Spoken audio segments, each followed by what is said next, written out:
You raise a very important point, because I'd like you to analyze the situation of the Christians within the state, within Israeli jurisdiction and under the PA, because our viewers are not aware of what's really going on in areas under the PA. Can you tell us a little bit about that?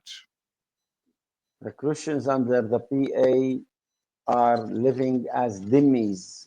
Dhimmis means a second or third or fourth or fifth class citizens. They pay lip service. They pay lip service means they pay jizya, tax protection, for being protected and not harmed by their Muslim neighbors and by the Islamic Palestinian Authority. Palestinian cause is Islamic cause. It's not me saying that, they are saying that. The Palestinians themselves, Hamas himself, and all the Palestinian people and Arab world saying Palestinian cause is Islamic cause. Jihad. For all, It's yeah, jihad. It's for jihad. all jihad. It's a jihad for all ummah, for all the Islamic ummah, mean nation, they call it.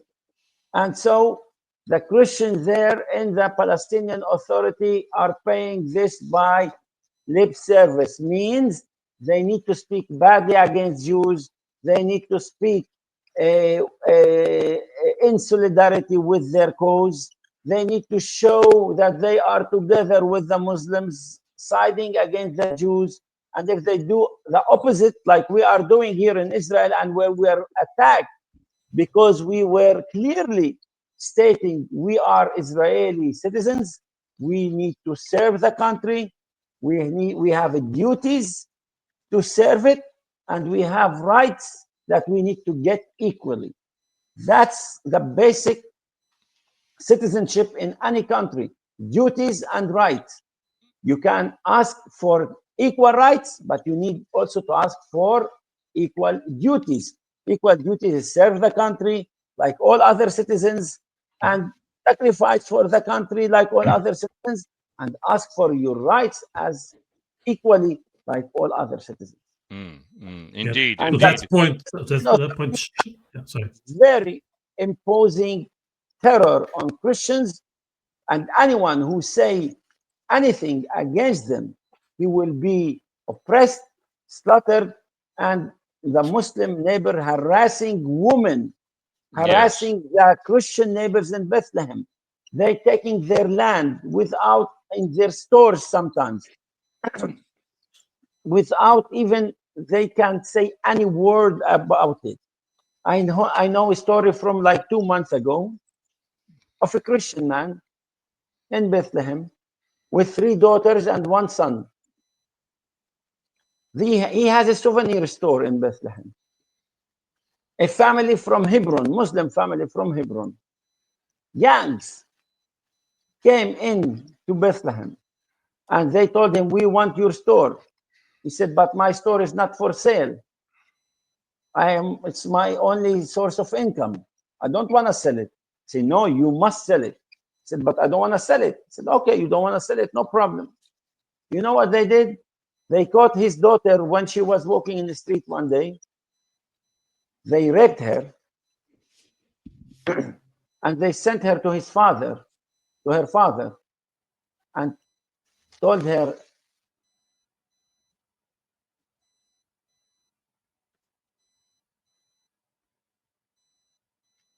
We've lost We lost Shadi. Shadi, we'll try and get Shadi back, but certainly Shadi is saying some very important things. The plight of can you hear me? Yeah, you're back. We got you back. Yeah. Good. Go ahead. They went to he went to the family. "Why you did that for my daughter?" You know, he cannot go to the authorities and complain, because then he knows the authorities would do nothing with these gangs, with these tribes. And you know what they did for him? They sent him in the street back home naked to humiliate him. And when that happened, he had a warning from them. Next, it will be the second daughter, and until we reach your son, you will die, or you sell your store for us. He closed the store and migrate to Canada. And that's the situation of Christians. The Palestinian Authority does nothing, zero, for protecting Christians, zero. And that's why Bethlehem emptied from Christians, not because of Jewish oppression. Since 1995 Oslo Agreement, it's a huge mistake that Israel gave up. An enormous mistake. I reaffirm this all this time, Shadi. The disaster that is Oslo is a disaster for all decent people everywhere. Yes. Oslo has been a disaster, and I would go beyond a disaster. It was criminally imposed. Go ahead. Sorry, I interrupted you. Yeah, so that's Oslo. Oslo made a huge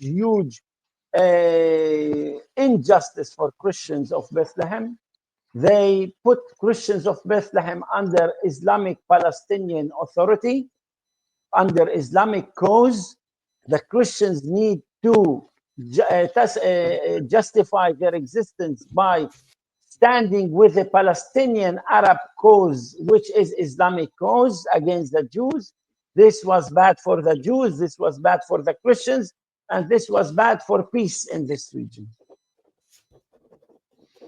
Yeah, Shadi, you were just describing what happened to the gentleman and the family, and I really hope that we have plenty of Westerns listening to you, because that can be taken as a warning for things that have happened just in our neighborhood, at our doorstep. We have the enemy just knocking our door.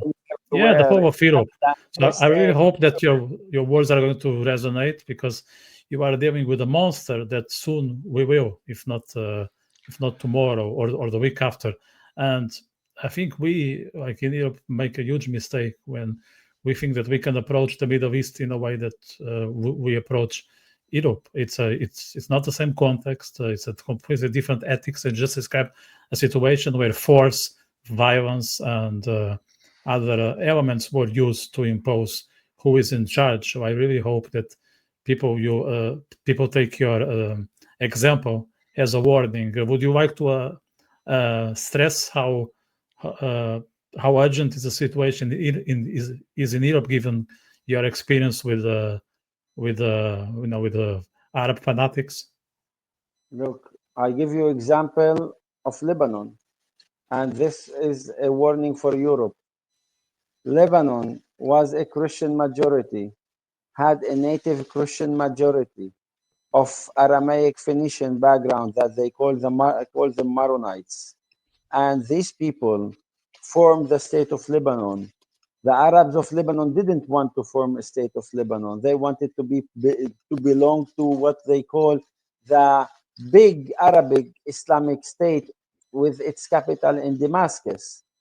And they actually, in the 1920s, they even waged wars against South Lebanese Christians, and they massacred them.